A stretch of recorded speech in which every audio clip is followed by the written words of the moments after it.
All right, hi everybody. Welcome to another hour of Wrestling with Wrestling. I'm Steve, and joining me, as always, is my fellow host, the great Doc Gregory. We're going to talk wrestling and maybe also some wrestling uh, for the next hour or so. And as usual, let's start out with talking about last night's show, the last night's episode of Raw. We were just talking before we went on the air. I thought that it was the best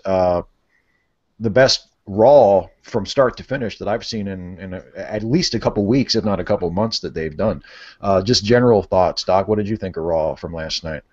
Well, honestly, first I want to get out that I think that show itself is becoming more interesting to watch, and it's not mainly it's not always because of the actual show performance. It's because those audiences week by week now are just getting more and more into chants, and it seems like that all is catching on. It doesn't really matter what you chant because they were hollering for JBL during the Jack Swagger match, and I was Right. like, well, now that's ultimately rude. They can't possibly be bored watching Jack Swagger and Kofi Kingston. They're just Right.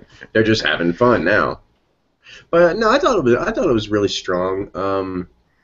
I definitely loved the opening sequence. I love how the WWE and Raw can waste about a half an hour of TV time without one single wrestling move be put on. Yeah. They are so good at doing that, but I tell you, yeah, they opened up Raw last night with a big promo. Of course, we had the Elimination Chamber pay-per-view coming up very soon, and they wanted to just kind of refresh, just in case you're not paying attention, all the competitors that were in the Elimination Chamber, and they shuffled them down all one by one. The really cool thing was, that the champion came out before Daniel Bryan. Yeah, I noticed that too. They saved Bryan for last. Yeah. But it was really good, and Kane came down saying the authority wasn't there and he was in charge for the night. And I kind of like Kane's new role in this. I think we're all kind of really bored with his old gimmick, big red monster and everything. It's just we can touch base on that's who he is. We can't forget that that's who he was, and that's still part of who he is now. But it was interesting to see him in the suit. Yeah. Especially after, because he made Daniel Bryan and Christian wrestle. He paired off people to face each other, and of course Christian. And this is one thing I don't get. Maybe it's because SmackDown, Sheamus bro-kicked him or whatever it's called. Right. But I don't remember. I really do not remember Christian being a heel. No, I think he turned last night. I think that was it. I mean, because he wasn't a heel on SmackDown, even after the Sheamus thing where he accidentally kicked him. I think he turned heel last night, if that's even what that was. I mean, like, Yeah, was, with was no he just, explanation. yeah, was he just like pissed off, or is that like a full-fledged heel turn? I mean, it's not really clear what we're supposed to do with that. I guess how he works the Elimination Chamber will. We still have SmackDown. I think he's wrestling Sheamus on hmm SmackDown this week, so that'll probably tell the tale. Yeah, converting the rest of the way, kind of, tie up those loose ends because right now it's just like an open book. Because people are like, "What the hell? When the hell did Yeah, this happen? You please right. explain this." You can't tell me just because he accidentally got kicked, all of a sudden he's going to be an asshole again. Or maybe I don't know. Maybe they thought that there were too many baby faces in the chamber match, like That's because true. it's 4-2. If assuming that Christian is still a baby face, the only proper heels are Cesaro and Orton. Maybe that's what they were thinking, but I don't know. Yeah, I thought about that. I thought that made better sense to at least put the even up the numbers between good guys and bad guys in the Elimination Chamber because we're looking at probably more likely a new possible good guy champion. Yeah. 'Cause it just kind of leans in that favor.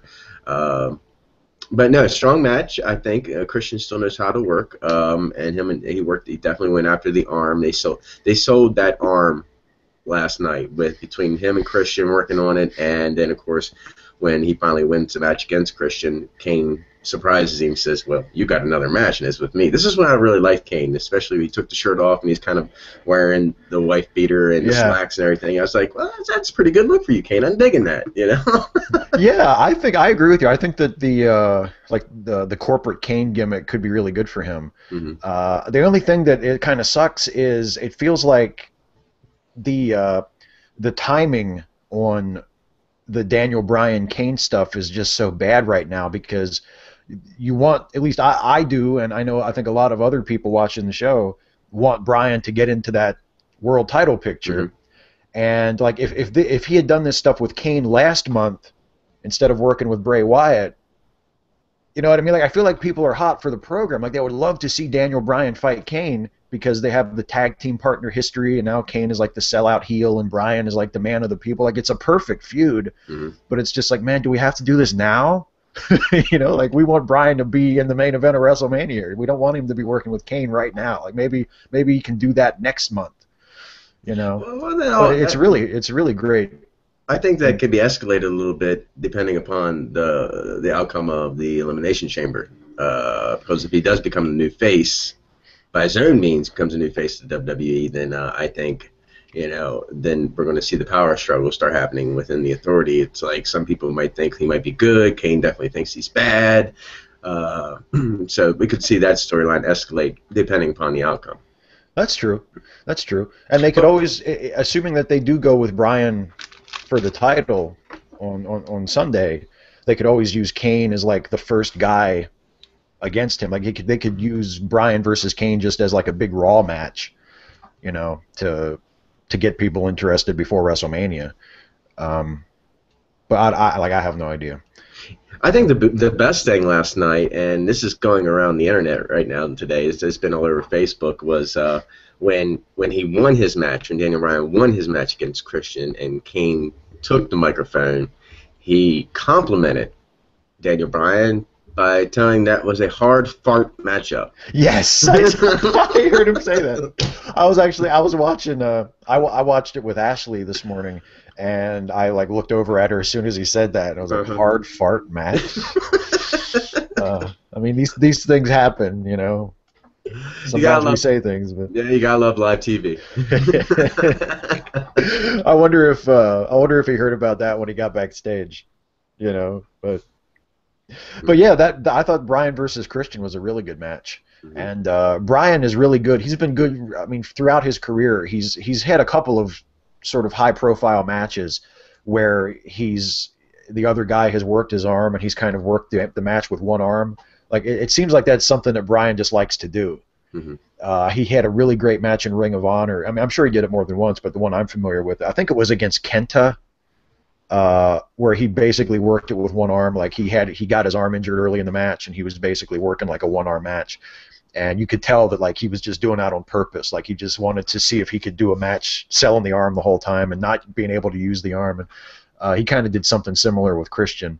And he's really good at that. I believe he's actually done a match in the past with the whole in the WWE with the arm tied behind his back. You got to wrestle with the arm tied behind your back. You can't use it. You know, I could be with one hand. I'm not sure. Sometimes the storylines get really mixed up, but I thought for some reason I'm having visions that I've seen Daniel Bryan do that in the WWE. Probably. It would make sense, because if they're going, you know, his submission finish is a move that he needs both arms for, so it might make sense, you know, for the heel to be like, you can't beat me with one arm tied behind your back, you know, so he won't be able to put that crossface on. What was the next match on Raw? Because I watched the Hulu version, and I think from the Bryan Christian Kane stuff, it cut straight to the Santino match. Was there anything? That's what happens next. I was like, I was hoping maybe you were spared that. 3 weeks in a row. You know what? Actually, I have to say, I mean, Santino is not the reason I watch the show. I'm not like a huge Santino fan, but he is really good at, I mean, he can really work a good comedy match. I mean, he is really good at that. And I thought the little bit with him and Emma was funny when he ran his fingers through her hair and his fingers got caught. I thought that was funny. That got me. I was like, and I like Emma anyway from NXT, and I just, I'm happy for her being on the big show, and I hope that, it's kind of disappointing that they felt like they had to put her with a guy like right away. Mm-hmm. That they couldn't just bring her up as one of the divas in the divas division. Like they had to tie her to Santino immediately. But it gives Fandango something to do, and gives her an excuse to feud with Summer Rae. So it's not that big of a deal. But I mean, it wasn't that great of a match, and it's not. If they could have cut it out, and it wouldn't have hurt the show. But I mean, the little interplay with Santino and Emma, I thought was funny. Yeah, to me, it's like you cannot be dealing with two of the biggest guys that, in WWE they do have talent. They have wrestling talent. You know this for a fact. They just got stuck with overplayed, boring gimmicks. More so even Fandango, because we know Johnny can work his ass off, and then instead he's just wiggling his ass off, and not very well. Not very well at all. It's like, to me, that gimmick never really took off, so it's time to abandon that one, And I mean, honestly, the match would have been good. I understand where it's coming from. If I was, say, 8 or 9 years old, you got a lot of those kids demographic in the audience, so you need that kind of wrestler on the show from time to time. You can't just have, to me, a wrestling show isn't just a gimmick wrestling show or a straight hardcore show or a technical show. You got to break that up, and because your fan base isn't really built on just that one type of a fan. They're from all walks. I mean, myself, I like the more high flying luchador style wrestling, and I can get down with hardcore. The whole gimmick stuff with Santino, I'm a little too old for it. Doesn't really work for me anymore. But WWE's good at that. They're good at putting out a little bit for everybody's taste. Right, and yeah, you're right. You can't have the entire show be, like I think that's one of the things that kept like a company like ECW, even though a lot of what it put out eventually got to the point where it was really good, and but there was always that impression of like, well, they're just a garbage wrestling company, and like every match was chairs and tables and blood, and it just got to the point where it was like, oh Jesus, like and you just know that it's that sort of thing is just never going to get beyond a certain level in terms of an audience, because there are the people who like that type of thing, and that's not a very large group, And really, I mean, even if you go back even in like to the territory days, where I mean, all of us old school wrestling fans love to wax poetic about all the old NWA and the territories. Most of those territories had comedy matches on their shows too. Mm-hmm. It wasn't like it was all just, the Briscoes and the Funks wrestling for an hour. I mean, there was comedy shit on that, on most of the big territory shows too. So after Santino and Fandango, there was Mark Henry and Roman, right? That was the next match. Yeah. And it wasn't very long. But, no, I was shocked. I was shocked that they didn't give Mark Henry more of an opportunity against Roman Reigns, especially to test Roman Reigns and what he's going to be capable of doing. If he's actually going to be one of your top guys, you got to test him for a long period of time to see if he can withhold that same amount of a power of the audience, captivate them just as long. You just can't put him in a squash match because you're going to pigeonhole him. Because when he works a longer match and he don't have any more times that he can either punch you or give you a forearm across the back, because he didn't really do much last night. Then it gets boring. So hopefully they put him to the test here soon. It wasn't last night against Mark Henry, which is a shame. You bring Mark Henry back to what? Just job him out to Roman Reigns on his way up, because I don't think he deserves that. No, he deserves at least to have a little bit more of a build-up before you start using him to put guys over. I mean, it does. It seems like ever since he came back from this last injury, that's like all he's been doing, is just putting guys over. And it's fine to use a veteran to put the young guys over. I mean, that's what they're there for. I mean, but it's a little bit like the way they used Jericho the last time he came through, where like all the times that Jericho had come back after having like a long absence before, they treated it as like, oh, it's a really big deal, Jericho came back and he was trying to do something different. And he changed up his gimmick, and then this last run he had, he just sort of came back and just put people over nonstop, and that was good. It's nice that a guy like Jericho is willing to come in and work with the young guys and put them over, but because they never really built him up into be a big deal, it's like they didn't get as much out of him as they could have. Mm-hmm. You know, if they had built up Jericho to be like a legend again, have him win a couple of high-profile matches, and then have Dolph Ziggler beat him, or then have Fandango beat him, then it's like, oh shit, you know, Jericho was really hot, now Fandango just beat him. You know? Yeah, I don't quite understand what puts one wrestler over another, especially when you go out on injury. Christian, who was out, all of a sudden comes back, gets a few high-profile matches, bam, he's in the Elimination Chamber. Mark Henry comes back off the injury. He's reopening the House of Pain. To me, Mark Henry should have been a heel right there. Be a heel. Reopen the House of Pain because it doesn't work as a good guy. And you've been regulated already to mid-card. Hopefully that changes. But right now you're mid-carder. Yeah, and the thing about Henry, I don't know what I had assumed, and again, it's dangerous to fantasy book or to armchair book, because especially with the WWE the last few years, because they change things so often. But I had thought a few months ago when Henry came back and they put him with Big E for a while, and I thought, and he was being such a good guy. Like Mark Henry was like smiling and slapping people's hands and being just like a total like old school babyface, like he hadn't been for years. And I thought, okay, they've got to be setting up a turn here where Henry's going to be like the super good guy and bringing up like young Big E Langston as like his protege, and then he's going to snap and turn on him and beat the shit out of him, and that'll be Big E's WrestleMania match this year, you know, and Mark can put Big E over, you know, but now it seems like Big E and Mark Henry are completely separated. They have nothing to do with each other. And it looks like they're doing Big E versus Swagger at this next pay-per-view, and then after that, I have no idea what their plan is. And it's like, so Henry's just kind of stuck, just being this super babyface for no reason, when he's so much better as a badass killer heel. And yeah, you're right, he's just kind of floating there on the mid card, stuck in writer's limbo. Yeah, creative has nothing for you, Mark. That's right. But it's weird that you mention that, because it does seem like they just pick names out of a hat. Because yeah, Christian comes back and gets put into the main event of the pay-per-view before WrestleMania, gets to work with Randy Orton and John Cena and Cesaro, and up on the top of the card. And good for Christian, he's great.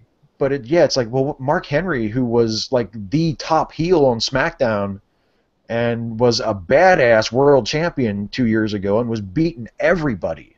I mean, beat Randy Orton like a dog. Beat the Big Show, they really put him over as like a monster, and he comes back from injury, and it's like, oh yeah, Mark Henry's back, let him. Oh, he's going to wrestle one of the Shield on Raw for 3 minutes, and it is weird. Like, what's the thought process of saying we'll put Christian on top and we'll just kind of find some shit for Mark Henry to do? I think that we talked last week about Roman Reigns cutting an interview, and where he was, or at least a week or two ago, where he was a little bit sweet on the on the announcer. Yeah, Renee Young, yeah. Yeah. Well, you had Seth Rollins do it a little bit more snide, but he called her a sweetheart, but you could definitely tell it was more on the side of being the asshole sweetheart. I noticed that. I think they were trying to cover their base because they realized that he did that. But Roman definitely during this match, even though I consider it was a pretty good squash match. Mark got a few shots in, but it was just to build Roman Reigns and how tough he is, and he got all his spots, slamming the mat, making sure the audience saw that he hit hard. I'm waiting for him to break his fist because he hits that mat pretty hard. Yeah, those mats aren't soft, and he slammed his fist into that mat. Yeah. And getting ready for the Superman punch, and then the loud, them Samoans can be loud. And it hits him with the spear. So he had all the babyface finish points last night, so he's ready for that turn. So absolutely. We'll see where that goes. I do kind of wish, though, I understand why they do it, because like you say, he hits that Superman punch, and then he still likes to do that big throw his arms back spot, like he started doing when they would do the triple power bomb. And I totally get that. That's like a really cool move for him to do, like in a video game that would be like his taunt, But I almost wish they could find if he's going to hit the Superman punch, and then that's not going to be his finish, that he would come up with a better finish than the spear. Because I'm just like, everybody does the spear now. I mean, Edge did it, Christian does it, Big Show does it. Like, everybody does the spear. And it's like, if Roman Reigns is going to be like your next big up and coming babyface, your next challenger for John Cena, he needs something a little bit more than a spear. Yeah. I think it ought to just be the Superman punch, personally. But I do too, and I don't think it should be set up the way it is. Give people the opportunity to know that it's coming, because I think it would be better. That move would be so much better if it just came out of nowhere. He did not give the audience a chance to say to get behind him and go, look, I'm getting ready for the Superman punch. Y'all get behind me now. It just, I agree. Bam. Especially if he has a secondary finisher. Superman punch comes out of nowhere, then set up for your finisher, gloat a little bit, da-da-da-da. But don't do it both times. Yeah, glory hog. You glory hog. Well, I think what they could do with that Superman punch is maybe most of the time he could still do like he does and punch the mat and really, work up to it. But then when you get him into like a big main event match where they've been in there working for 20 minutes and they're getting close to the end, where it's going to get to that closing sequence, and maybe he hits it out of nowhere in that situation where you're not expecting it, because he always does the punch the mat, he always calls for it, and then all of a sudden he's in there with Randy Orton, and Orton sets up, he misses a clothesline and comes back off the ropes, and Roman turns around and just nails him with it out of nowhere. That would be a really hot spot, but I don't know. But yeah, again, one of the bright spots of the show for months, even if I feel like they're not doing anything else that I like, Roman Reigns is always, it seems like they're really taking care of him, and that's good to see, because he's really coming along. What did you think of the aftermath when the Wyatt family came down? I thought that was great. That was one of my favorite parts of the show, other than the Cena Cesaro match. I think that angle after the match with the Wyatts and the Shield was my favorite part of the show. I loved that they did the promo for the backstage promo with the Wyatts, and then they challenged him to come down, and Bray was like, well, we were thinking the same thing, and then they came out and did the standoff. I thought the whole thing was great. It was brilliant. It was well done. Yeah, Bray constantly. Right now, he's probably one of my top guys. Is Bray Wyatt. The Wyatt family. I love that style of Cape Fear. That Cape Fear persona. I put my arm around you. Yeah. And the way he sang a song at the beginning of his promo. Oh, God, I can't remember that, but yeah, it's very familiar. He's sung that before. Yeah, I love that. But yeah, Bray has this. I love the way he's done this a little bit since they called him up from NXT. But in NXT, he did a thing. When in NXT, he was almost always just at ringside. He would wrestle himself a little bit, but it was mostly he was just at ringside for Harper and Rowan. And they did a thing on NXT where Harper and Rowan lost a match, and it was like the first match that they had ever lost as a tag team. Like, they had been built up really, really strong, and all of a sudden Harper and Rowan lose a match, and Bray just laughs. Like, he doesn't get mad, he doesn't go in the ring and like start pushing them around and yelling at them. He just laughs. And that was so creepy to think, like, oh, he doesn't even care, like, he's so beyond all of this. He's so like warped and weird and evil that like his guys get beat and he's just he just sits in his rocking chair and laughs. It was so cool. I give credit to WWE writers. They let Luke Harper speak. That's something you don't really see too much, but they let him have a line in there last night. Yeah. So, and which I thought was brilliant. He's like, "Are you ready to die?" It's like, "Cause Bray turns like, cause if you're not, you already lost." And I'm like, "Oh, I'm loving this." It was a good promo. And then the standoff was great. Yeah, and they had they let Eric Rowan in the sheep mask say "run." Oh yeah, run. That was cool. Yeah. That was cool. Run. Yeah. Exactly. But yeah, the standoff was cool. It was like, and what made it so cool to me was like, because they started with the promo, and then there was the challenge, and the Wyatts come out. you've already got more than you expected to get, and then when they do the standoff, but then they walk away, it doesn't feel like you're being denied anything, because it's already like, oh shit, they're coming out, you know, as opposed to just having the promo and then cutting it at that. And of course they came out at the end of the show anyway. But yeah, that whole segment was just awesome. And, it's amazing to me they've built up this storyline. You got two heel factions. Yeah. That the fans want to see fight each other. And they're solidly behind it. That doesn't happen very often. Guy versus good guy, but not bad guy versus bad guys. Yeah, and it's not like, and it's a program. It's not like something that they just, like when they did the famous heel versus heel match from WWF that everybody always talks about is from Saturday Night's Main Event with Jake the Snake and Macho Man from like 1986 when they were both heels.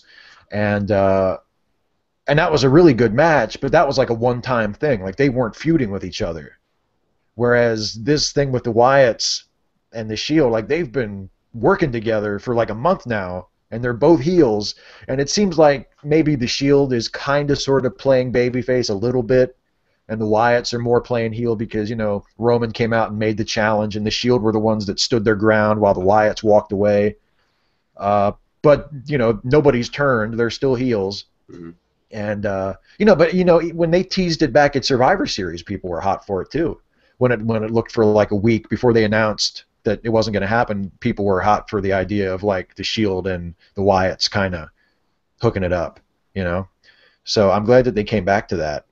It's too bad you can't add 3MB to that mix somehow. Yeah, have all the three-man groups just, you know, have they ever done a three-way trio tag match? That would be. Yeah, I don't think so. That would be something. A triple threat. Yeah. God, that would be confusing as shit. That match would be such a clusterfuck. You have like three guys in the ring at once, and they're all tagging different people. And like, holy shit, what the fuck is going on? So then came the Swagger match. Yes. Which was actually cut from the Hulu version. They left in Santino, but they cut out Kofi versus Swagger. Wow. Especially that doesn't make sense, especially because Jack Swagger's vying for that Intercontinental Championship. They would think that they want to showcase him to everybody across the board. Yeah, I'm not sure who's in charge of editing the Hulu version, but when I watch the show, and then I mean, it's usually an enjoyable show. But then I read the results of the full show, and it's like sometimes some of what they cut out is a little puzzling. But I see that Swagger goes over. Kofi taps out to the Patriot Lock. Was it a pretty good match? I think it was a pretty strong match. I think they're putting a little stock behind Jack Swagger again. Excuse me. Yeah.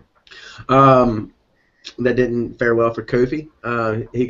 He did a few moves that just didn't look right to me. Kofi did, and maybe that's reasoning behind not throwing it up on Hulu because they want something that is just perfect all the way through.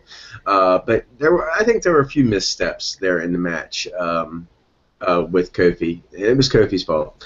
But yeah, solidly pushing Jack Swagger. He was very strong. I love that move where he grabs them by their leg. They're on the ground, and you know they're down on their stomach. He grabs them by the leg and basically gives them like a belly-to-back suplex.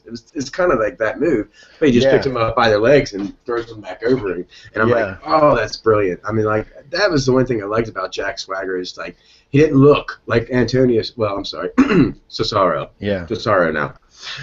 Just Cesaro. It's Cesaro. Because we can't remember the other name, I guess. Two names is too much to remember. Well, they felt that Antonio was just not feasible for him to be, you know, they just wanted that one solid name. That Antonio did not sound like a bad guy. Yeah. Whatever. But Antonio and Jack, they're one of those guys that they have great wrestling ability, and they are a lot freaking stronger than they look. Oh, absolutely. Absolutely. Yeah, they're both pretty lean as far as like pro wrestlers go. I mean, they're both fucking huge compared to regular people, but compared to wrestlers, they're both pretty lean in their physique, and yet they're so fucking strong. Mm-hmm. Especially Cesaro, but Swagger as well. I feel bad for Kofi a little bit because he's one of these guys, and I say one of these guys, but they've done it to pretty much everybody on the show at this point. It's like they push him for a month and then they completely forget about him. And Yeah, he they've just done got that. a win over Randy Orton. He just beat Yeah. Randy Orton, for fuck's sake. You should be doing something with him. I know, and it's like, why did you? I mean, I know that was all about Orton. They did that to put some heat on Orton, and I guess they didn't really plan anything for Kofi. But it kind of loses. Like, then what does it mean to beat somebody? Like, if Kofi beats the champ, and the whole point of the story is, oh my God, Orton needs to get his head in the game. Kofi Kingston just beat him, but then Kofi doesn't get anything out of beating him. Mm-hmm. And who fucking cares? Why would anybody on the show care about beating anybody? Kofi Kingston pinned the world champion, and he's doing nothing. So why should anybody care about who wins a match? Yeah.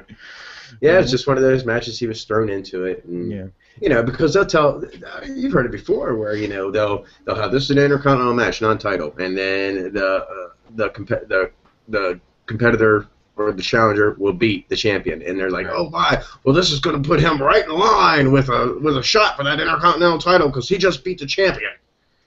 But nothing. They didn't get any of that from Kofi. It's simply because right now there's too many people vying for that top spot, and lime green doesn't look good with the world title. No, and obviously Kofi's never going to be the world heavyweight champion.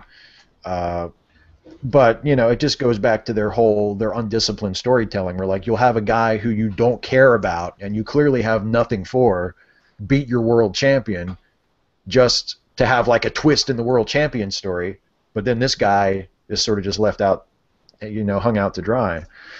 But yeah, so after Kofi and Swagger, then there was an interview there was the handicap match with Big E and the B guys. Oh, it was horrible. Yeah. That was a horrible, horrible matchup. The only thing, and it wasn't even that good, the only thing that made that entertaining was Uncle Zeb out there with the mic, which I didn't care for because I thought it was fucking rude as shit. But I don't know if that threw Biggie off on his game, but it just did not seem to gel very well. It was a lot of slop. I thought he was going to kill those guys. Yeah, and Big E's still relatively green. He's good, but he's still relatively inexperienced. I don't know if I'd be giving him so much to do. Like having the distraction during the match and plus having to work against two guys, and it just seems like it's an awful lot to put on someone who has only been on the big show for about a year. Mm-hmm. And it's his first. For a lot of that first year, he was just working with Dolph. He really wasn't like the main guy. So do you think that we're going to talk about predictions for the Chamber show here in a little bit, but do you think that the idea is for the Real Americans to eventually break up and feud for the Intercontinental title? Because otherwise, I'm not sure why. Like, if Big E's just going to beat Swagger at the pay-per-view, like I don't know what the point is of even putting Swagger in that match, unless they just don't give a fuck about Swagger. It's hard for me to make a prediction of where the Real American storyline's going because honestly, I'm just up in the air where the main storyline's going, right. which could affect that team. You never know. Right now, Cesaro is the hot commodity on that team, and if that steamrolls and keeps on going, then WWE's not going to really have any choice but to split them up. I would love to see them both stay at least together, support one another. May not team up as much because one is vying for different belts or whatever, but still under the tutelage of Zeb, still heels, still friends. Just they're not really doing the tag team thing anymore because they have discovered that their own paths. Bobby the Brain Heenan didn't have many tag teams. He had a shitload of single wrestlers. Right. He would team them up to do tag team stuff, but they were still single wrestlers. Yeah, they could do like the heel version of the Hart Foundation when the Hart Foundation broke up. Mm-hmm. They didn't do there wasn't like a turn. They just sort of were like, okay, we're not a team anymore. We're both still good guys. So then, speaking of Cesaro, Next was the Cena versus Cesaro match, which was all kinds of awesome. I thought that was a terrific match. I thought, and when that match was over, actually it was almost toward the end of the match.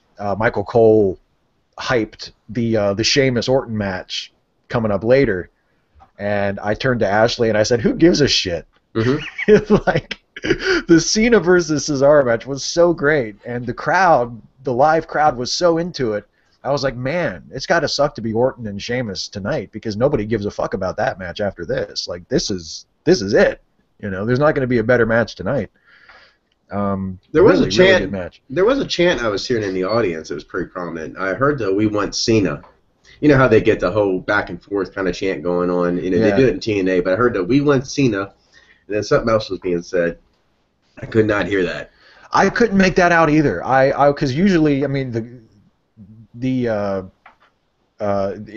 when Cena was working with Punk, it was, you know, let's go Cena, CM Punk, and it sounds like maybe they were doing like something with that only with Cesaro, but I couldn't make out what they were saying because it seemed like they were really into Cesaro. I was leaning more toward myself listening to it. I kept listening, and I thought, are they actually yelling for CM Punk? Because I know they did it through the night, and it was pretty loud. Yeah.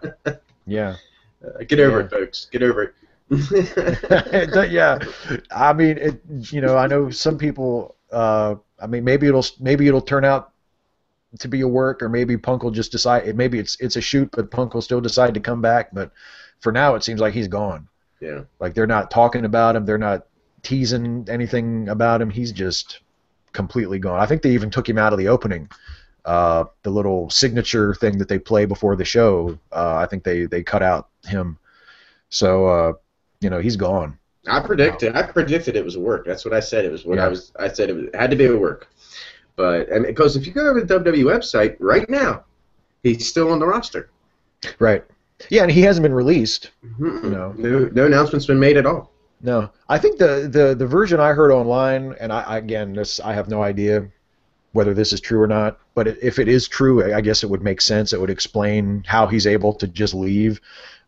Is that he already fulfilled all of his contracted dates, and even though he's still under contract, and if he continued to work, he would still get paid. He already worked all the dates that he had to work. So legally, he can just go home. They can't force him to come to the show, but he's not getting, you know, he's not being paid anything else. He's just he's fulfilled his obligation, and now he can just go home. I don't know if that's what's actually going on or what, but if that is the case, you know, I mean, he doesn't have to be released. They don't have to take him off the roster. He can still be legally contracted, but he can just stay home. Yeah. It's like, and they're just milking that until the cow runs dry. Right. Well, that's, you know, I heard a theory, again, complete just fan speculation. I heard, but one of the speculations that I heard about why they haven't made an official announcement that Punk is no longer with the company is because they're afraid it'll hurt the merchandise sales. You know, because if they come out and say, hey, CM Punk's not going to be here anymore, you know, because he's one of their biggest movers of merch, and if they come out and say, oh, he's gone, they're afraid that people aren't going to buy the CM Punk shit anymore. So who knows? Well, with that said, you know, I want to address this because people have been making stupid little CM Punk videos telling you what they think of the whole situation. So let me get this off my chest. CM Punk, you're probably not watching this, but now my name's Doc Gregory, and I want to tell you something. The fans love you, man. They really do. If you tune in to Raw every week, you can tell how much they love you. It is your personal decision to do what you want, and I'm not going to hold you against that. I'm not going to hold you to that. You're your own man. You walk your own path. I will move on without you. I've done it for all these years. There are so many wrestlers that have wrestled, and they're gone now. And you are just one of those guys on the list. But with that said, realize that unless you go to Japan, your name, stock in your name, isn't worth what it is in the WWE. So think. Thank you. There you go. Who knows? Maybe he just wants to go home. Maybe. You know. I mean, you work your ass off in the WWE. You're on the road constantly. If you're hurting, if you're sick, it doesn't matter. Those corporate pricks are going to tell you to get out there and do your damn job. They don't care because you're just a piece of freaking meat that pays their bills, their lavish luxury lifestyle until they can't use you anymore. Just ask Hulk Hogan. Yeah. And you know, the thing about Punk also is that he always has seemed like the kind of guy, and he's even said himself in multiple interviews, both for the company and like outside the company, that, you know, his goal is to be the top guy. That's what he wants. He won't settle for anything less than being the top guy. He really believes he's the best guy on the show. He has the best matches. He's the best talker. He's the best worker, and he wants to be the top guy. And the truth is, at least for now, and probably for the foreseeable future, John Cena is the top guy. Whether we like it or not, whether we're sick of him or not, John Cena is the top guy, and it's just going to be that way for a while yet. Mm-hmm. And I think maybe that kind of sank in finally with Punk after this last run, and you know, they told him maybe they said, hey, you're going to work with Triple H at WrestleMania, you know, and he just thought, you know what, I'm never going to be the top guy here. Mm-hmm. So I'm never going to be the top guy, so I'm just going to take my contract that I've already fulfilled, and I'm just going to go home. Yeah, I'm going to go to the airport and wait for AJ to show up. You probably saw those pictures. I saw that. Yeah. Just standing there in his hoodie, waiting for the plane to land and AJ to come out so he can give her a big sloppy kiss. Yeah, it's nice that those two are still together. You know, it is. They didn't split up. It's nice to see that true love still exists after Valentine's Day and after that. So, you know, I was actually thinking, you know, it's so lucky for AJ, and I love AJ. I think AJ is great. But it's so lucky for AJ that the Divas division is so horribly booked that she's literally like the only one that's over even a little bit. Because, you know, it would seem like as soon as Punk left, that the first thing they would do is take the Divas title off of his girlfriend, just to give him the finger. Because they've done shit like that before. You know, they like when Melina got released, you heard that like they were taking it out on John Morrison because, you know, the two of them were dating and Morrison was still with the company, and then Melina like left on sort of bad terms, and it was like, oh, they're punishing Morrison because he was, you know, dating Melina. But I mean, China can tell you a little bit about that. Oh yeah, oh god, yeah, that's probably the best example ever. But yeah, so it's like if they could, you know, they take the belt off of AJ to stick it to Punk as if he gives a shit, and give it to who? You know, I mean, they're kind of building Naomi up for that, but she's injured now, so they can't put it on Naomi. So who the fuck are they? Who are they gonna?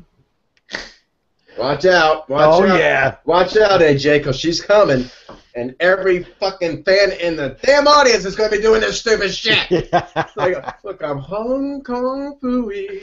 A pack of stupid ass fans. I can't. It's just I can't stand it. I can't stand it. I mean, especially since you're putting them right now in a program against legitimate dancers. Yeah. Well, and it's like, you know, okay, so she'll fight with Summer Rae over dancing, and then what? I mean, every feud can't be about dancing. She gave her that fucking airplane spin and slammed her to the floor. I saw that.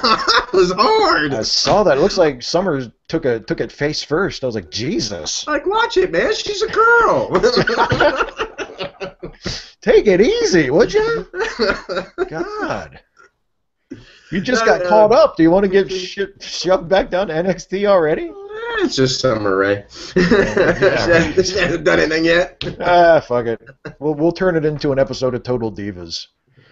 It was nice to see Cesaro getting back to the program here. It was nice to see Cesaro work a really, really strong match. The crowd was really behind him through the match. And Cena. So you actually, and it's rare, you had a match on Raw where the fans weren't diverted from the match.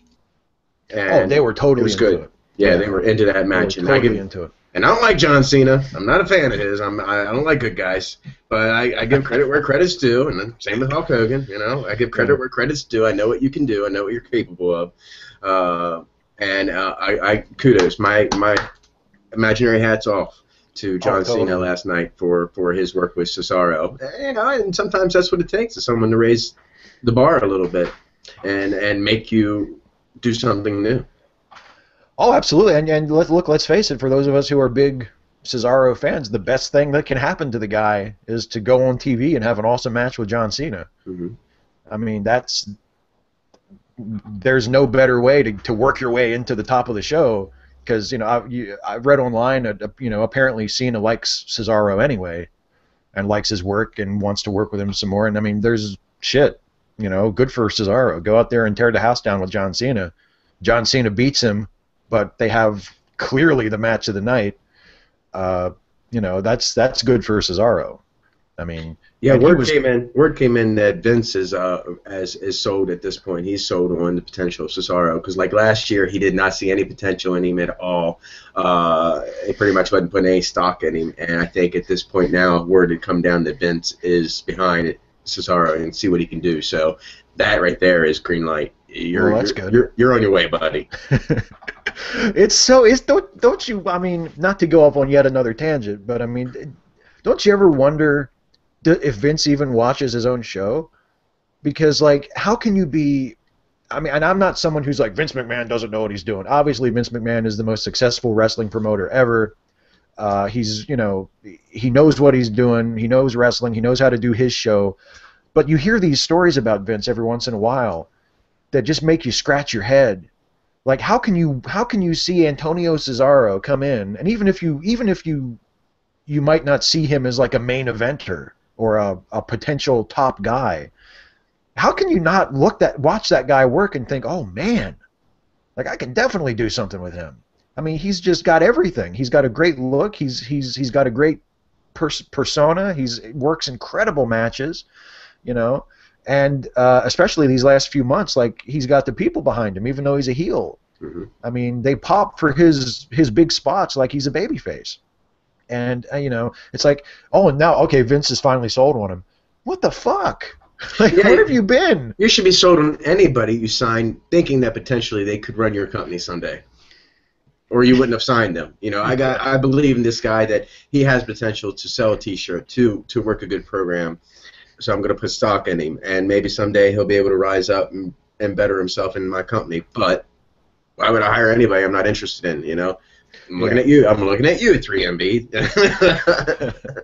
I feel bad, but do you watch the online? It's the JBL and Cole show.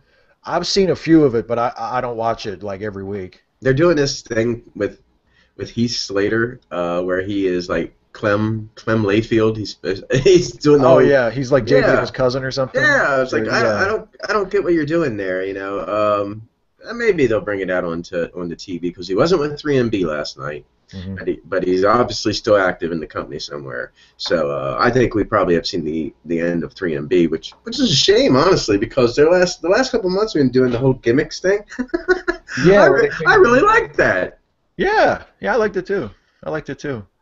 Okay, so let's move on with Raw really quickly here. Sure. We're next was the Wyatt family squash match, basically with Los Matadores and Sin Cara. I really like Unico as Sin Cara a lot better than I liked Mystico as Sin Cara. I think Unico is like, and you can tell he's sort of adopting, like he's moving a little bit like Mystico did. He does like the sort of bouncing off the mat type of thing. But I just think he's a much more solid wrestler, and they're not really. Thank God they're not doing the yellow lighting anymore. Yeah. The yellow lighting for Sin Cara matches was just horrible. And the fact that they did that for so long, it just makes me like, whose idea was this, and why did you do this for so long? But the Wyatts win. Bray hits Sin Cara with the Sister Abigail and pins him, and I guess just like a enhancement match to get the Wyatts to look strong before their match at the pay-per-view. Nothing wrong with that. No-brainer. That's a no-brainer. And then apparently they're doing one of the matches for the pay-per-view is the Usos versus the Outlaws for the tag titles. So we had Jay Uso versus Billy Gunn to set that match up, and Jay beats Billy with a roll-up because that's like their favorite finish. Mm-hmm. That match was actually cut from the Hulu version too, so I didn't see it. But it looks like I thought that was a really good match. You got really. the Usos, who are they're steep in wrestling history. You know where they come from. They're part of that Samoan family, so them boys know how to turn it up. And of course, like I've already complimented, having the New Age Outlaws back, that adds more of that old psychology, more that old school tag team. Old school, look at me talking. So I thought it was a strong match, and you know it's about time we push the Usos up to getting a title shot.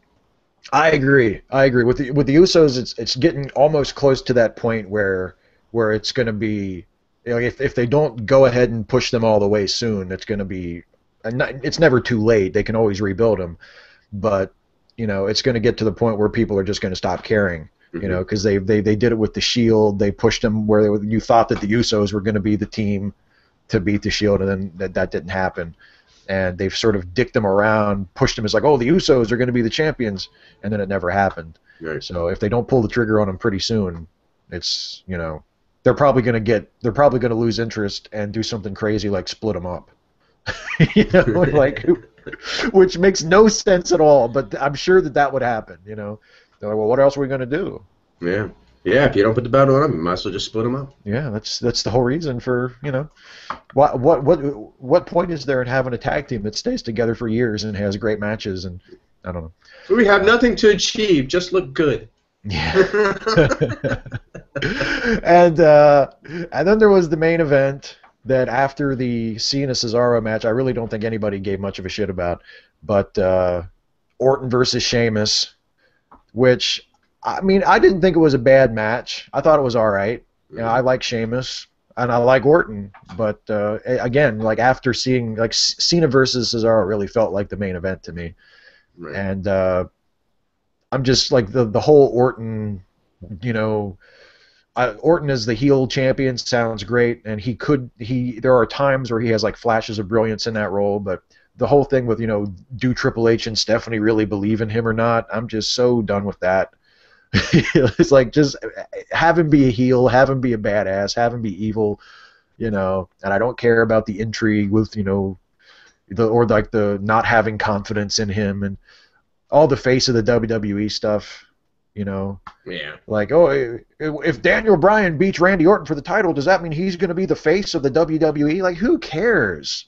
Yeah, it was nice to get away from that this week. I think that's what made Raw a really good show, that we didn't have to put up with that blah blah. No, because I don't care who's the face of the WWE.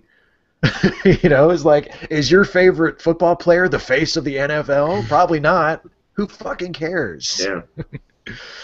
But yeah, so that, I mean, it wasn't a bad match, but it ended in a DQ when the Shield ran in, just to remind us that they're heels after the Wyatt stuff. And then the Wyatts came out. So I really like how they, you know, they had the big sort of clusterfuck run in where all the guys in the chamber match came in, and which is kind of a standard thing, you know. They'll have everybody in the match in the last Raw before the show. And I like that they included the Wyatts and the Shield in that as well, because it really makes that feel like a top level program too. Yeah, it is a chamber match, so it makes sense to promote that. Plus, like I said earlier, I think the fans are invested in this match. They're excited about it. Absolutely. So, and WWE knows that. They're not stupid. No, they're not. I mean, as much as much as I bitch about it and, you know, complain about, you know, they're not pushing this guy or that guy. I mean, the truth is, yeah, I think they know what they're doing, and the fact that they occasionally don't want to push guys doesn't mean that they don't know how to. And when they see something like Daniel Bryan or like the Wyatts and the Shield, and the people are just going nuts, I mean, they're obvious. They don't need somebody to tell them what to do. Whether or not they actually do it is a different thing, but you know, they know what to do. So that was Raw, and I want to do predictions for Elimination Chamber. Sure. And I got the card. They've announced on the WWE website, they've announced 7 matches, including the pre-show match.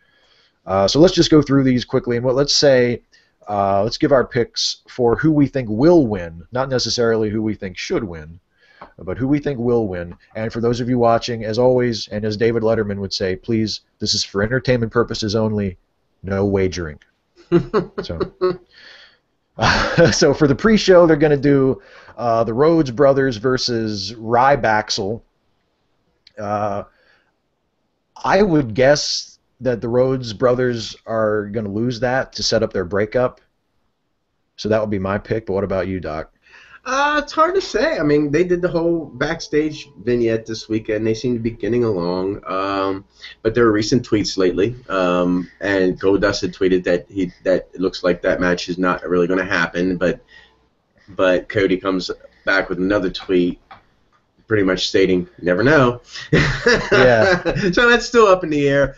I'm not ready for it yet. I don't think it should be done this year. I think we could push that a little bit further. Yeah, me too.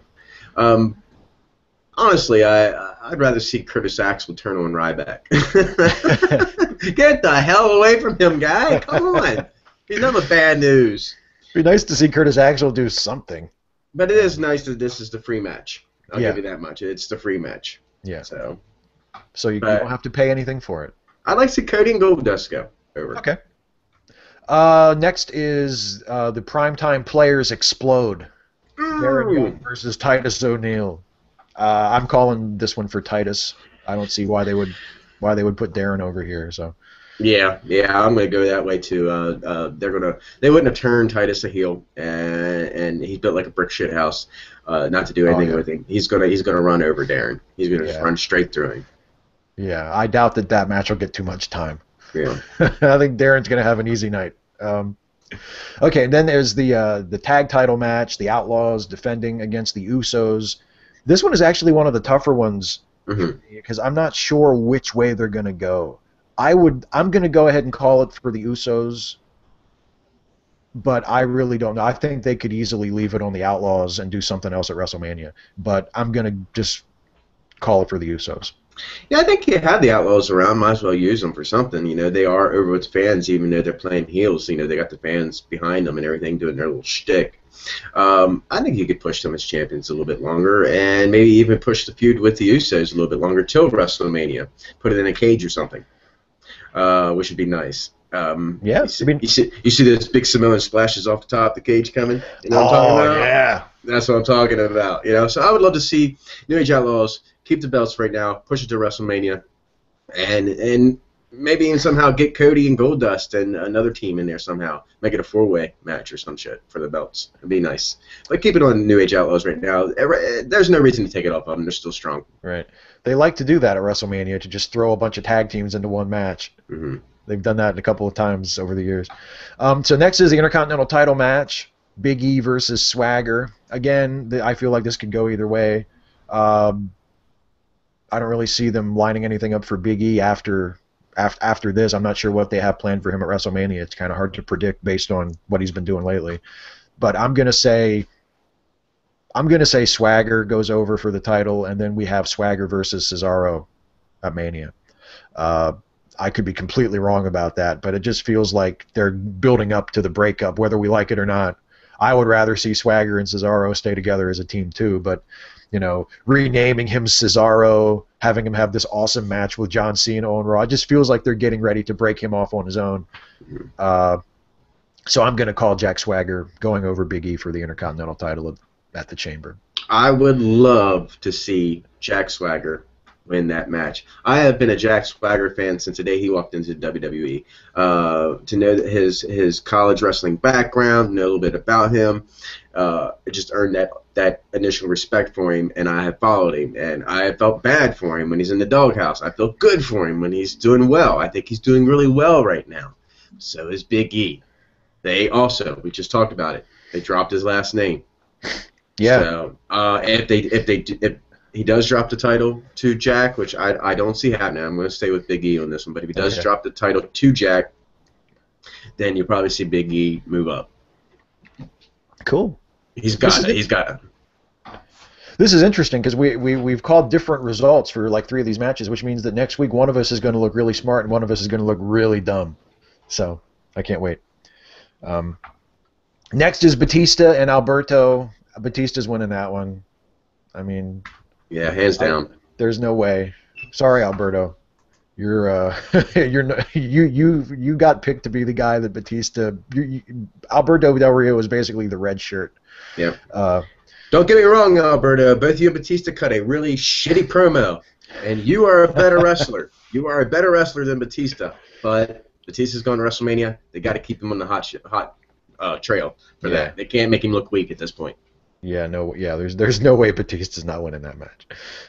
Then is the 6-man, the Wyatts versus the Shield. I'm taking the Wyatts in that one for similar reasons that I took Swagger earlier, because I feel like the Shield breakup is coming real soon, and I just think the Wyatts are going over there, and maybe the Shield breakup happens right after that match, and if not after that match, then the next night on Raw.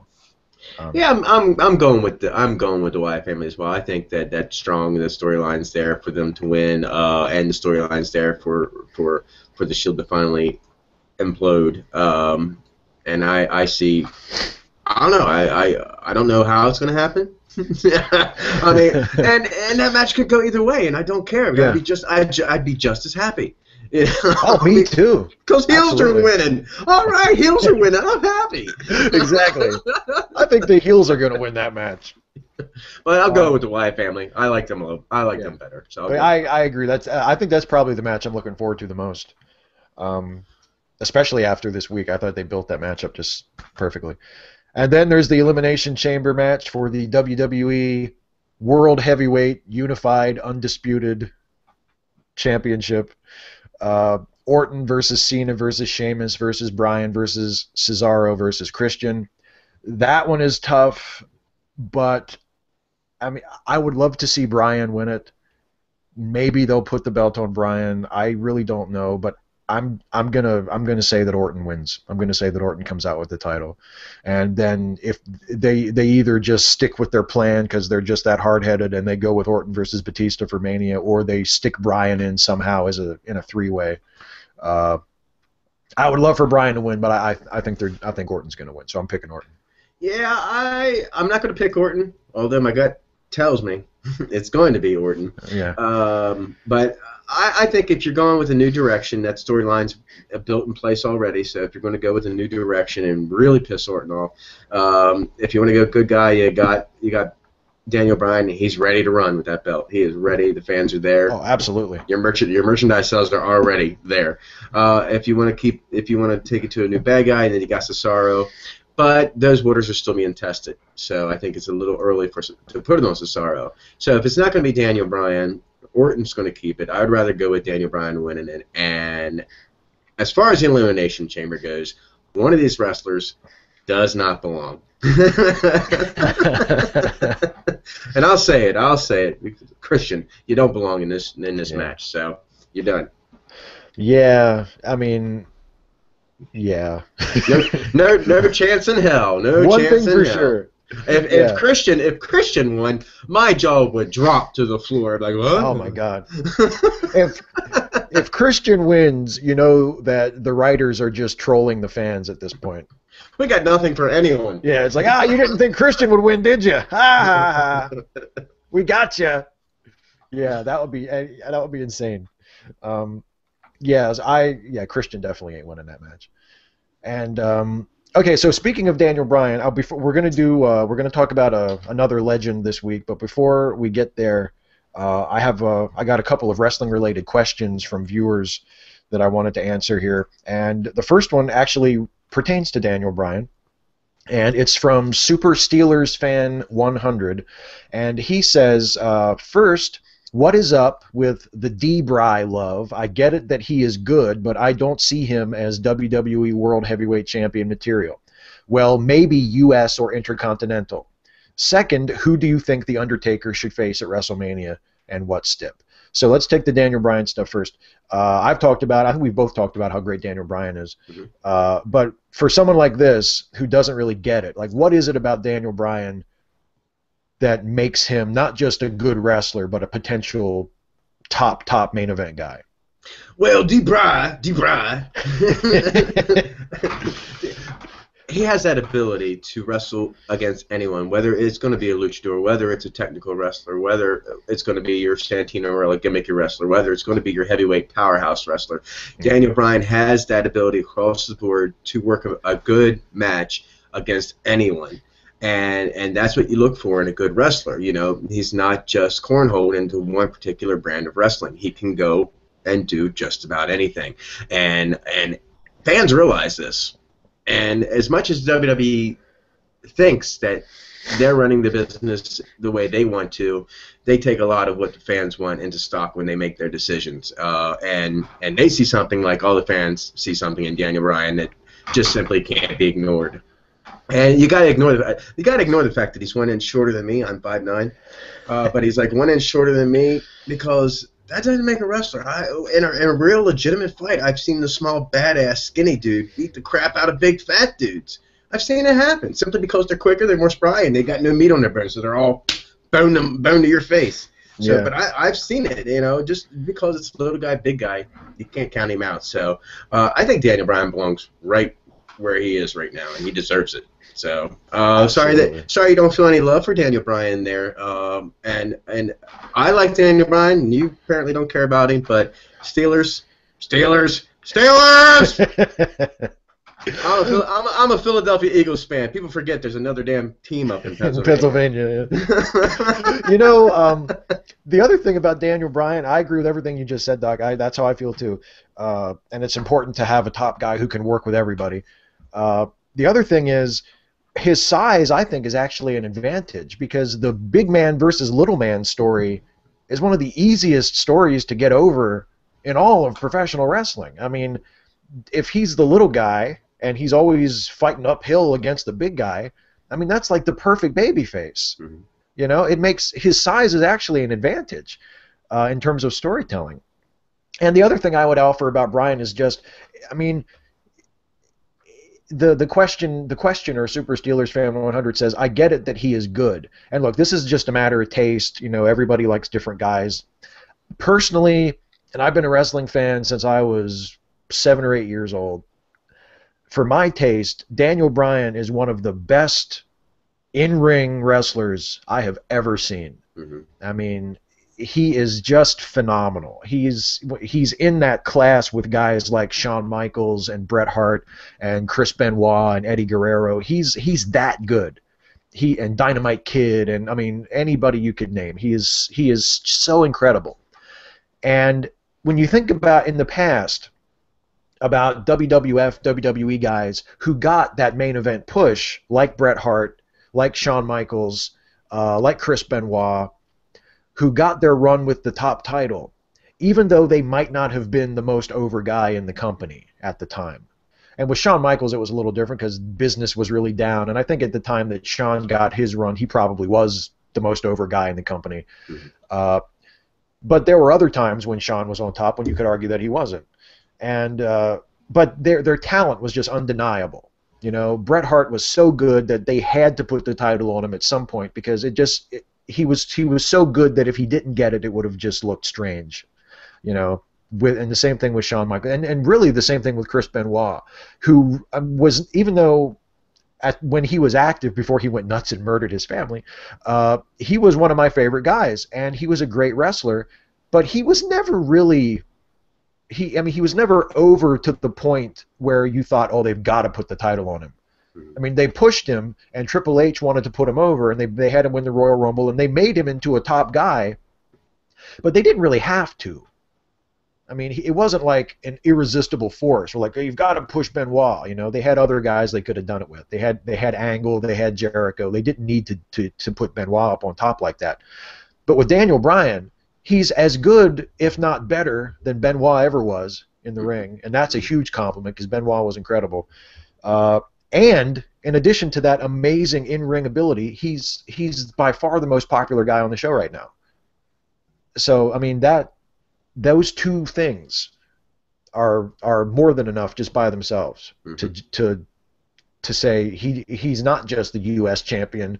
He's not just the guy who comes out and has the good match, like, you know, the third match just to get people excited. He should be the man. The second part of that question was, who should Undertaker face at WrestleMania? I would love to see him face John Cena, but I don't think that's going to happen. I still hear that they want to have Taker versus Brock. So what do you think about that, Doc? That's the way I've heard it, that they still are going to have Undertaker versus Brock. I think that's a huge, huge mistake unless they're finally like, you know what? Undertaker's been coming back all these years, not wrestling a program, not staying with us. He just comes back, collects a payday for WrestleMania. Let's put Brock Lesnar in there and get rid of him once for all, you know? The rumor mill's gone crazy about Sting. And Yeah. And the fans would love to see Sting versus Undertaker at a WrestleMania match, obviously, before they get too old, especially Undertaker. Sting can still work though. I mean, the man was smart; he can still go, which is great. You know, he can come in, he can come in and have still a pretty long career in the WWE before he retires. Undertaker's just done. The man has to spend a year recouping from his injuries from one night. You want to put him in there with the killer? With a killer? Yeah. Are you nuts?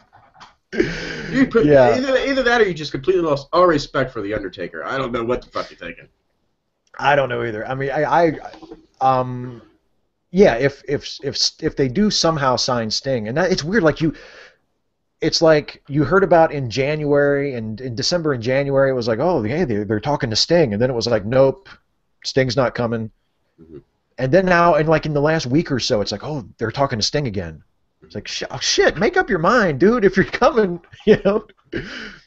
Because if Sting signs now, then yeah, I think they almost have to do Sting versus Undertaker. Because why else do you sign Sting? Mm-hmm.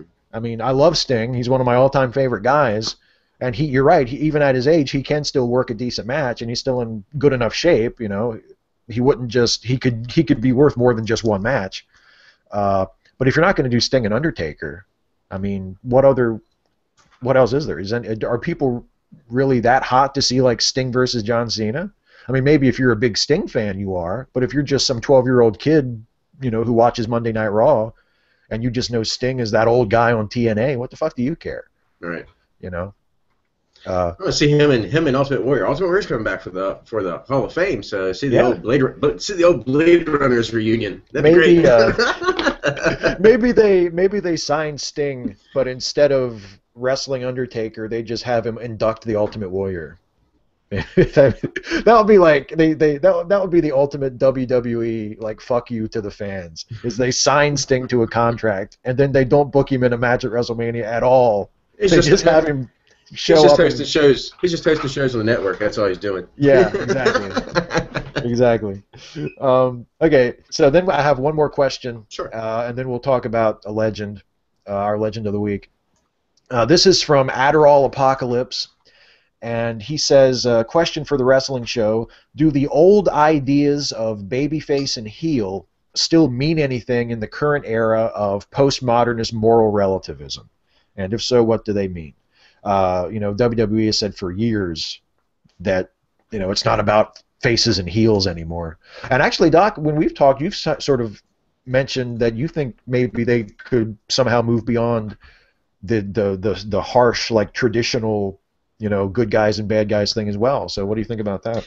I think the fans are moving past that. Yeah. They're at the point where they don't give a shit what allegiance you have. And that's the way I'd like to go. If WWE can't take it upon themselves to separate the good and the bad and just make them wrestlers, then let the fans do it, I mean, I've always been that guy myself. Never liked the good guys. Never have liked the good guys. I was never a Hogan fan. I was a Piper fan. Yeah. But I'd go to live shows and I just boo the crap out of good guys. I'm against the normal, what the majority of the crowd's against. Now, I think WWE is going to probably try to hold on to that until it dies an agonizing death. It would be nice to see Shades of Grey, at least 50 Shades of Grey, but I don't think that's really on the dock right now for it to happen. They're going to still have good guy versus, to a certain extent, and they're going to push the fact that the fans don't like him or the fans really love him. They're going to do that as long as they could because it sells. The good versus evil angle, it sells. Yeah. And if you don't believe me, UFC ratings aren't as good as they used to be.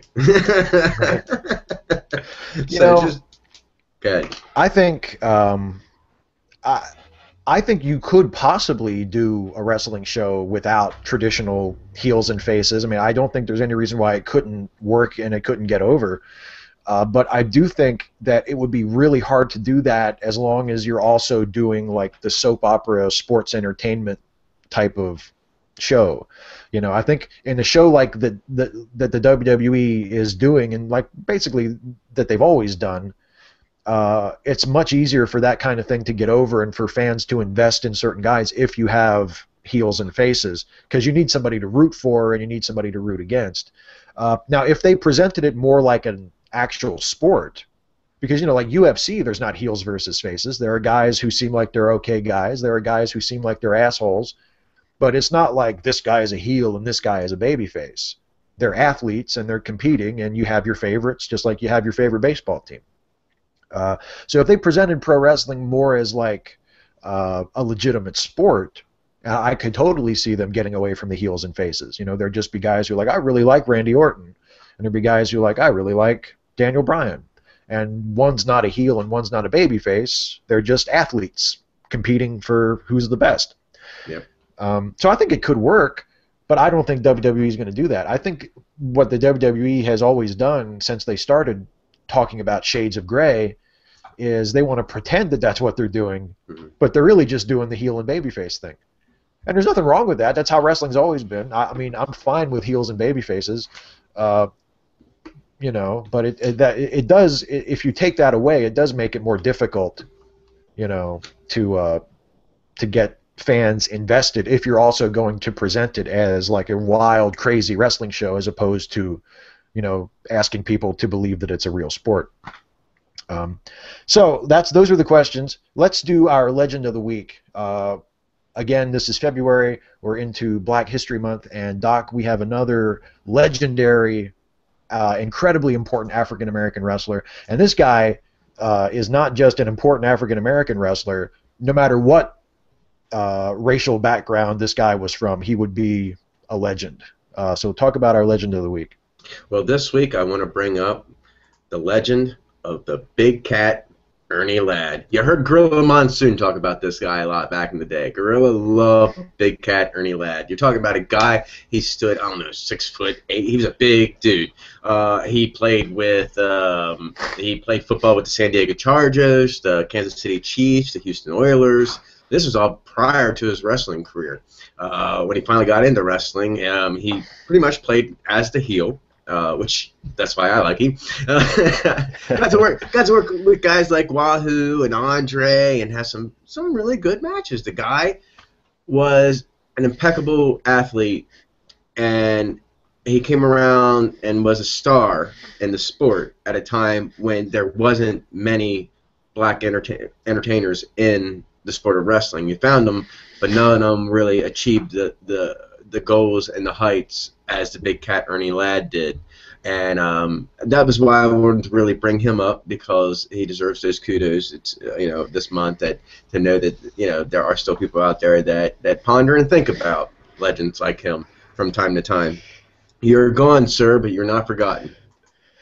Absolutely not. He was great, and he's one of those guys who, like you mentioned, he had a legitimate professional athletic career. He played pro football and then became a professional wrestler and was a huge success as a professional wrestler at a time when it was a lot more difficult for a black man to reach that level than it is today. And then after his active in-ring career was pretty much over, he went on to become an incredibly influential backstage agent and booker, both in the old Mid-South territory with Bill Watts and also eventually in the WWF.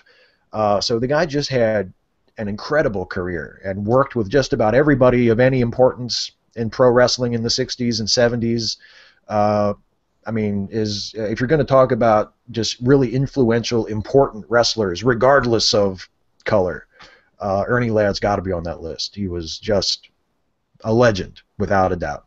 You can't forget that he was once managed by the Grand Wizard as well. I love great managers. I love the Grand Wizard. I love that whole dashiki thing, whatever he wears. I don't know what that thing's called. That hat. Yeah. The Grand Wizard. The Grand Wizard was one of those like '70s gimmicks that, like, you would still see something like that today, like on the Indies, but you would probably never see something like that in the WWE because it's just so fucking goofy. Mm-hmm. Or if they did have it, it would be a joke. Like they would, Michael Cole and JBL would be like making fun of it. You would never see like a legitimate, serious, heel being managed by someone as crazy as the Grand Wizard. And he had those crazy sunglasses too, didn't he? He had like the sparkly, like glittery turban, and then he had sunglasses. I mean, he was insane. But yeah, great old school heel manager. But Ernie did well after his pro career. He opened up a restaurant and ran that for a little while. The one thing and I'm reading some information here I picked up online too, just to let you know that I don't know everything there is about some of these wrestlers, because for fuck's sake, I wasn't even born yet. I had to do my research back on these people. The one thing I have against him that he is good friends with the Bush family and supported them during their political runs. So yeah, Yeah, you can't. Hey, you can't condemn someone just because their political views. Hey, yeah, I like dumbass wrestling. So yeah, exactly. Hey, nobody's perfect. Ernie probably he probably took a few stiff shots to the head back in the day. Who knows? Maybe he wasn't thinking straight. But yeah, he was one of the all-time greats. And he is a WWE Hall of Famer. Mm-hmm. And he was one of the guys who was responsible. Not just he was a booker in Bill Watts's Mid-South territory, which was Texas and Louisiana, and he was responsible also not just being a major black superstar himself, but he also was influential in pushing other black superstars. I think he was one of the guys who was behind Junkyard Dog becoming a big star in the territories before he got signed to the WWF. So just and has a reputation of just being one of the best bookers ever. Everybody who worked with him talked about how creative he was, and what a great matchmaker he was, and how just an incredible mind for the business. Sure. So Ernie Ladd, one of the greats. Let's wrap it up for this week, Doc. We have once again exceeded the planned hour because we just love talking about wrestling so damn much. You damn right we do. We just can't help ourselves. So we'll wrap it up for this week. Next week will probably be a full show because we've got the Elimination Chamber pay-per-view. We've got next night Raw, and post pay-per-view Raws are always more interesting than the typical show, and plus the network launches next week. So so we're gonna have all kinds of shit to talk about next week. So we'll call it a day today. Yes, sir. So thanks everybody for watching and listening to us prattle on about pro wrestling for almost an hour and a half.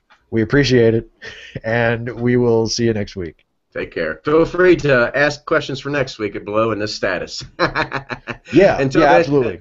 Until then, I'm the Doctor. That's Steve. We bear you. We bid you farewell. I've only had 2 of these, I swear. You have a good night, Steve. We'll see you next week. All right, man. See you. Bye, everybody.